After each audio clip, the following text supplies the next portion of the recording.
Selama 47 tahun, Republik Islam memberitahu rakyatnya bahawa tiada musuh yang boleh mematahkan semangat mereka. Mereka terus mengulangi bahawa mereka telah bertahan daripada sekatan, mereka telah bertahan daripada pembunuhan dan mereka juga telah bertahan daripada perang 12 hari dengan Israel.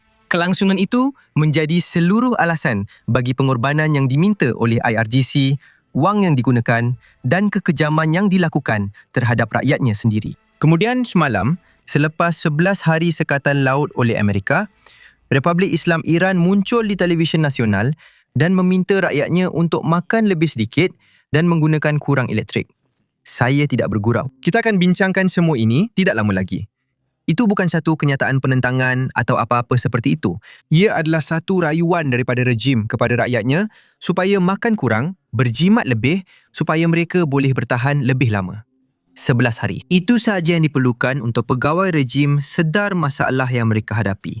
Negara sedang runtuh dan Iran kini meminta rakyatnya untuk membantu rejim itu bertahan. Mari kita selami masalah yang sedang dihadapi oleh rejim ini. Sekarang, dalam beberapa hari terakhir, semua orang, termasuk saya sendiri, memberi tumpuan kepada ekspor yang Iran tidak dapat keluarkan akibat sekatan Amerika Syarikat di Teluk Oman. Dan memang patut begitu. Ekspor, terutamanya ekspor minyak, adalah cara IRGC mendapat wang dan bagaimana mereka bertahan, bagaimana mereka beroperasi pada asasnya.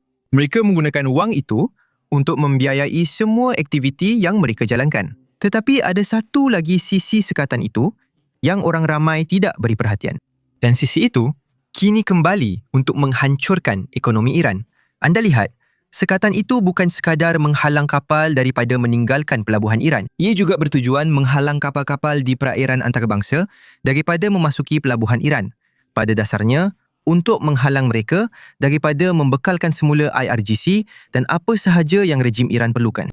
Sebenarnya, anda semua ingat Tuska, kapal yang kita bincangkan sejak beberapa hari lepas? Itu adalah kapal yang dirampas oleh Amerika Syarikat beberapa hari lalu selepas menembak ke arah bilik enjinnya.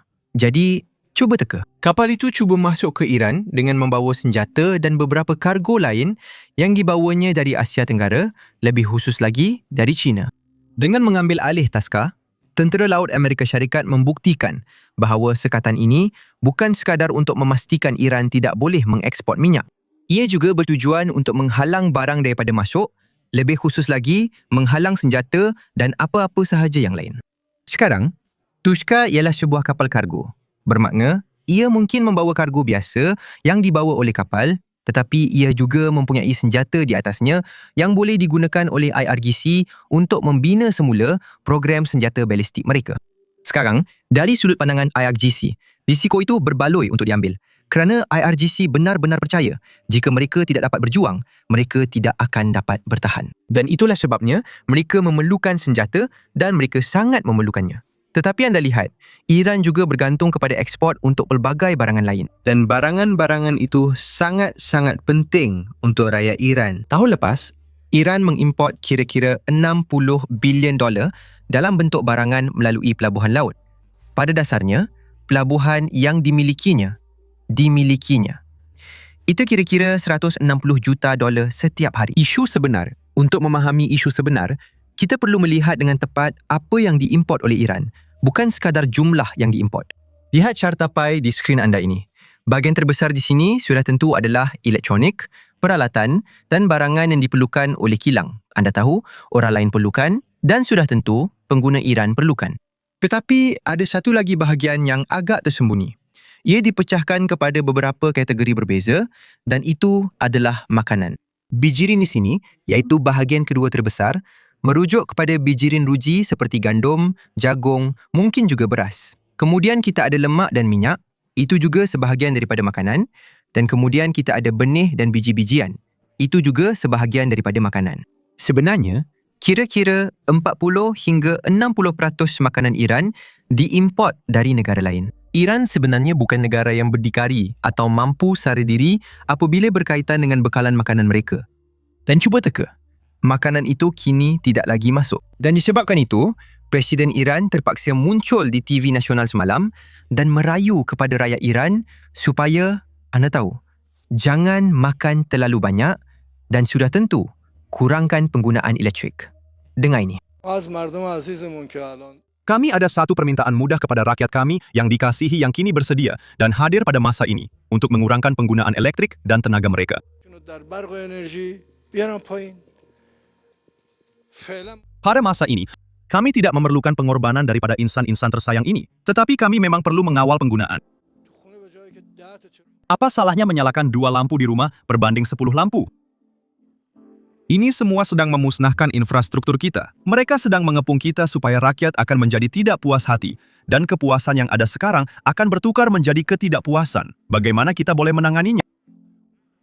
Kita tidak benarkan langsung perkara-perkara yang mereka fikir boleh menyebabkan ketidakpuasan hati dalam kalangan rakyat itu timbul. Iran sedang menang dengan begitu hebat sehingga mereka kini meminta rakyat mereka untuk berhenti makan supaya mereka boleh terus hidup dan mengurangkan penggunaan elektrik. Ini baru 11 hari selepas sekatan bermula. Kenyataan ini dikeluarkan semalam dan sekatan bermula pada 13 April. 11 hari itu sahaja yang diperlukan.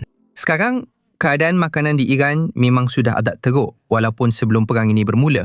Sebenarnya, pada awal tahun ini, ketika protes masih berlangsung, kami telah melihat data mengenai berapa kos makanan di dalam Iran dan mereka mengalami inflasi sebanyak 10% setiap bulan. Ya, anda dengar betul. Itu bukan salah sebutan atau apa-apa kesilapan daripada saya. Ia memang 10% setiap bulan. Kalau kita buat kira-kira ringkas, kita akan sedar bahawa inflasi 10% sebulan bermakna harga makanan pada dasarnya berganda setiap 7 bulan. Itu bermakna rakyat Iran yang sudah pun bergelut disebabkan oleh pelbagai perkara lain yang sudah berlaku dan perkara-perkara itu kita akan bincangkan sebentar lagi. Mereka juga kini perlu risau tentang makanan yang semakin di luar kemampuan kerana gaji di Iran tidak meningkat pada kadar 10% sebulan. Dan semua orang perlukan makanan, jadi mereka terpaksa berdepan dengan inflasi makanan. Kalau perkara lain, seperti barangan mewah yang naik harga, mungkin rakyat Iran boleh, anda tahu, tak beli barang mewah.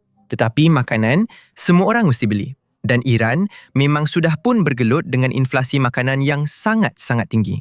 Dan disebabkan perang ini, keadaan itu hanya menjadi semakin teruk. Sekarang, IRGC tiada siapa untuk dipersalahkan kecuali diri sendiri kerana IRGC menggunakan kapal kargo yang sepatutnya membawa masuk ubat-ubatan dan makanan tetapi mereka cuba menyeludup senjata. Dan itulah sebabnya sekatan itu menyasarkan kapal-kapal tersebut. Tetapi anda tahu, apa yang membuatkan situasi ini lebih mengejutkan ialah hakikat bahawa Iran sepatutnya sudah tahu perkara ini akan berlaku. Anda lihat, selepas perang 12 hari yang berlaku tahun lepas, pemimpin tertinggi Iran, Ali Khamenei, telah melaksanakan rancangan ini. Dan rancangannya pada asasnya ialah, jika berlaku perang lagi, Iran akan melancarkan serangan keganasan ekonomi. Mereka akan menyerang setiap negara teluk di rantau ini, termasuk Oman, yang tidak mempunyai pangkalan AS, yang sebenarnya bukan sekutu AS kerana Iran mahu melaksanakan strategi paksaan ekonomi ini pada asasnya keganasan pada pendapat saya. Dan sebahagian daripada strategi itu juga adalah menyekat Selat Hormuz kerana Iran sedar betapa pentingnya laluan itu kepada pasaran minyak. Dan sebab itulah Selat Hormuz sangat penting kepada penonton AS dan sudah tentu kepada Presiden AS. Sekarang, jika anda ambil strategi itu dan fikir dengan lebih mendalam, jika Iran akan menyekat Selat Hormuz, saya rasa seseorang dalam bilik itu yang sedang merancang strategi sepatutnya berkata, "Hey, jika kita menyekat selat itu, tidakkah Amerika Syarikat akan bertindak balas dengan mungkin menyekat pelabuhan-pelabuhan Iran?" Kerana sejujurnya, ini bukanlah rancangan yang begitu gila. Kita hanya mengambil strategi Iran dan menggunakannya terhadap Iran. Tetapi, tiada seorang pun dalam bilik itu yang terfikir tentang perkara itu. Dan mereka juga tidak terfikir mungkin, hey, mungkin kita patut menyimpan bekalan makanan. Lagipun, negara ini sangat-sangat bergantung kepada makanan yang diimport. Dan teka apa? Semua orang perlukan makanan walaupun semasa perang. Jadi mungkin kita patut menyimpan stok. Tetapi tiada siapa pun terfikir tentang perkara itu walaupun untuk satu saat. Dan kini, baru 11 hari sekatan bermula, Iran sudah kehabisan keperluan paling asas yang setiap manusia perlukan. Sekarang, sejujurnya, perkara ini sepatutnya tidaklah begitu mengejutkan. Sekurang-kurangnya bagi saya, kerana saya tahu, ini adalah kerajaan yang sama yang mengurus bekalan air Tehran dengan sangat teruk. Sehingga beberapa bulan lalu, mereka bercakap tentang mengosongkan ibu negara, mengosongkan Tehran dan mengalihkan ibu negara ke selatan. Dan sekali lagi, ini bukan disebabkan oleh sesuatu yang semula jadi. Anda tahu, Ia bukan kerana kemarau atau sesuatu yang tidak dijangka. Punca utama di sebalik salah urus itu adalah rejim Islam itu sendiri. Berikut adalah butiran lanjut. Iran sedang bergelut dengan krisis air terburuk dalam beberapa dekad. Dengan pegawai memberi amaran bahawa Tehran, sebuah bandar dengan lebih 10 juta penduduk, mungkin tidak lagi boleh didiami jika kemarau berterusan. Presiden Masoud Pezeshkian memberi amaran bahawa jika hujan tidak turun menjelang Disember, kerajaan mesti mula mencatu air di Tehran. Dan walaupun begitu, rakyat mungkin masih perlu meninggalkan bandar tersebut. Tetapi krisis air Iran bukan semata-mata disebabkan oleh taburan hujan yang rendah. Beberapa dekad salah urus, termasuk pembinaan empangan yang berlebihan, penggerudian telaga haram, dan amalan pertanian yang tidak efisien telah mengurangkan simpanan air. Itu menurut puluhan pengkritik dan pakar air yang bercakap kepada media kerajaan dalam beberapa hari kebelakangan ini. Salah urus itu telah mencetuskan protes mengenai kekurangan air pada tahun 2018 dan 2021. Kerajaan telah menyandarkan krisis ini kepada pelbagai faktor, seperti dasar kerajaan terdahulu, perubahan iklim, dan penggunaan berlebihan. Kekurangan air ini membebankan rakyat yang sudah pun bergelut dengan beban ekonomi yang terjejas. Kalau kerajaan ada kemampuan, mereka takkan biarkan keadaan jadi begini. Awak tahu, mereka sepatutnya tak biarkan sampai jadi macam ni. Apa yang kerajaan patut buat? Pengurusnya tetap sama. Apa yang mereka harapkan mereka buat? Mereka pun tak guna pakar pun. Sekarang, krisis makanan dan elektrik ini mungkin jadi sebab walaupun Iran kata mereka takkan berunding selagi blokade Amerika Syarikat tak tamat. Semalam, kita nampak delegasi Iran terbang ke Islamabad, Pakistan untuk membuka semula rundingan. Mereka cakap satu perkara, tapi rejim itu terlalu tidak cekap untuk benar-benar membuat persiapan untuk apa yang mereka mahu lakukan. Dan sebab itulah mereka nak mulakan semula rundingan. Sekarang, menyurut seorang pegawai Pakistan yang terlibat dalam guntingan ini, inilah yang dibincangkan oleh Iran. Pegawai Pakistan memberitahu Axios bahawa pertemuan dengan Araghchi, Menteri Luar Iran, akan memberi tumpuan kepada memulakan semula rundingan dengan Amerika Syarikat. Araghchi juga menyatakan bahawa Iran tidak akan mengendahkan garis merah Amerika apabila ia berkaitan dengan rundingan. Iran tidak berniat untuk tunduk kepada tekanan Amerika Serikat, tetapi mereka terbuka untuk mengadakan pertemuan rundingan yang rasional dan adil. Semalam, kami bercakap tentang bagaimana kami melihat laporan mengenai utusan khas Steve Witkoff dan Jared Kushner terbang ke Islamabad sehari selepas mesyuarat Araghchi ini untuk pada dasarnya membuat persiapan bagi satu sidang kemuncak. Sidang kemuncak kedua antara Amerika Syarikat dan Iran. Sekarang, malangnya, nampaknya mesyuarat Menteri Luar Iran mungkin tidak berjalan seperti yang diharapkan oleh Iran. Kerana sejurus selepas delegasi Iran meninggalkan Pakistan, Trump membuat satu kenyataan. Dan beliau pada dasarnya berkata, Amerika Syarikat tidak akan berulang alik dari Pakistan untuk berunding dengan Iran.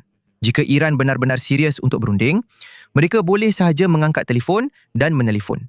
Sila dengar. Eksklusif Fox News, Presiden Trump baru sahaja memberitahu Aisyah Hosni dari pihak kami bahawa beliau telah membatalkan perjalanan utusannya ke Pakistan untuk mengadakan rundingan dengan Iran.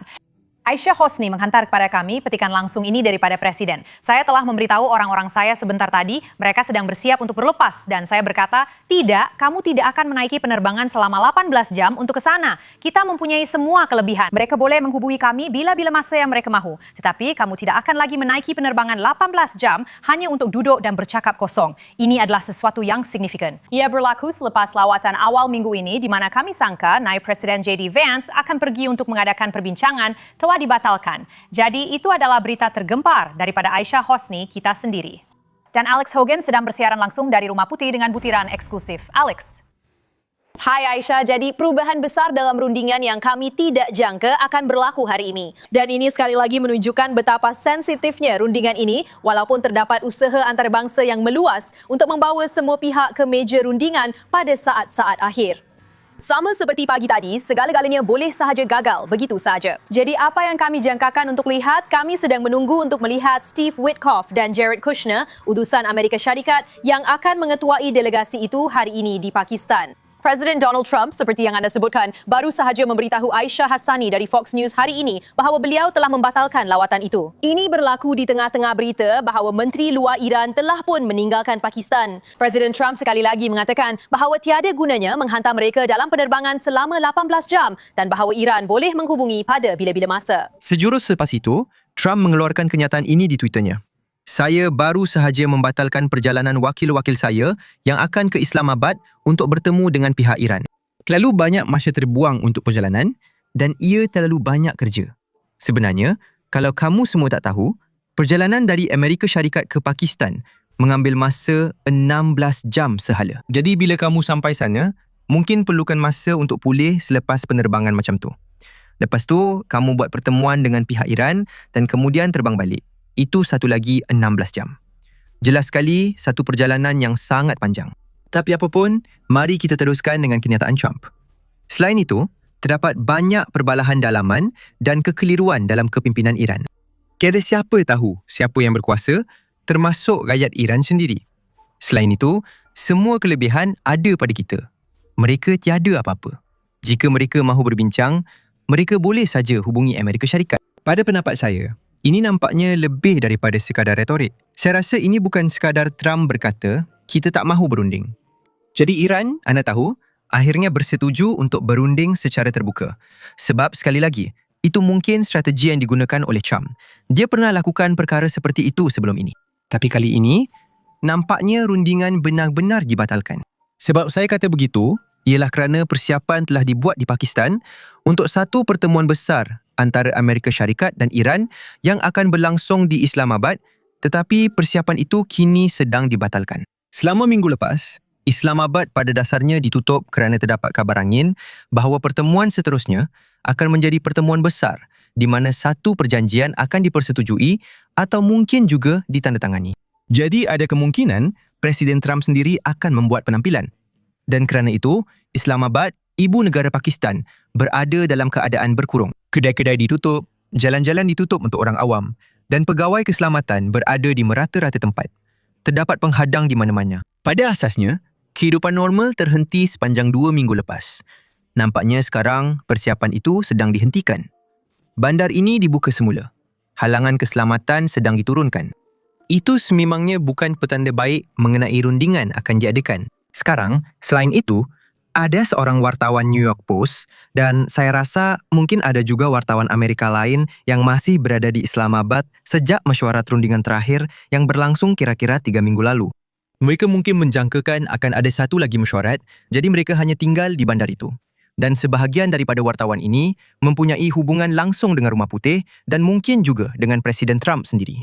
Nampaknya pagi ini, Presiden Trump telah menghantar mesej kepada salah seorang wartawan dan berkata, "Hey, kamu boleh pulang ke rumah." Mungkin memberi petunjuk bahawa kemungkinan besar tidak akan ada mesyuarat lagi dalam masa terdekat.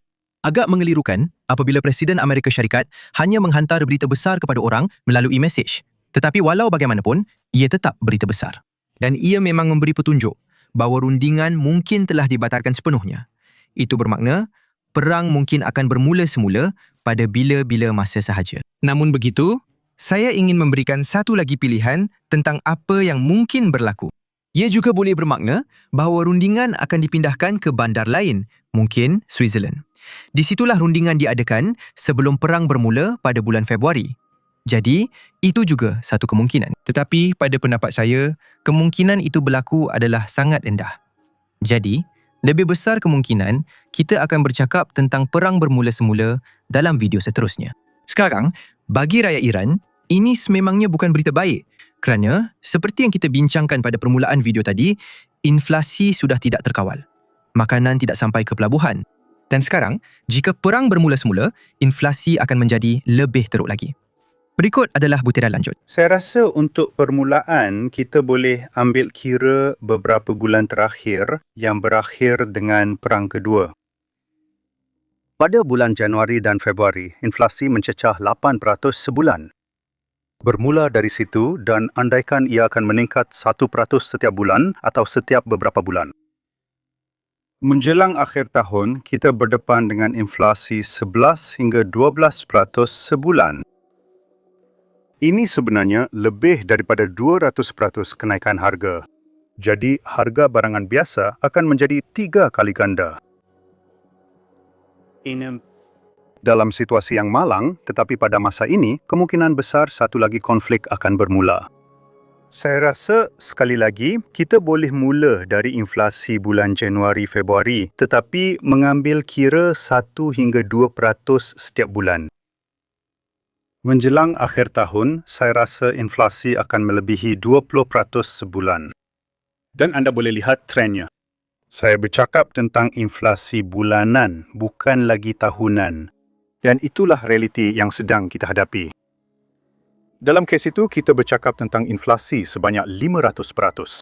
Sekarang, untuk memahami mengapa Iran bertindak seperti sekarang, kita perlu kembali dan melihat bagaimana Iran sampai ke tahap ini hari ini. Itu bukan sahaja bermaksud kembali ke tahun 1979 ketika revolusi Islam berlaku. Sebenarnya, kita perlu pergi lebih jauh ke belakang, iaitu ketika dinasti Qajar memerintah Iran pada abad ke-19 dan melihat bagaimana keputusan yang dibuat oleh golongan pemerintah pada masa itu masih memberi kesan kepada Iran hingga ke hari ini.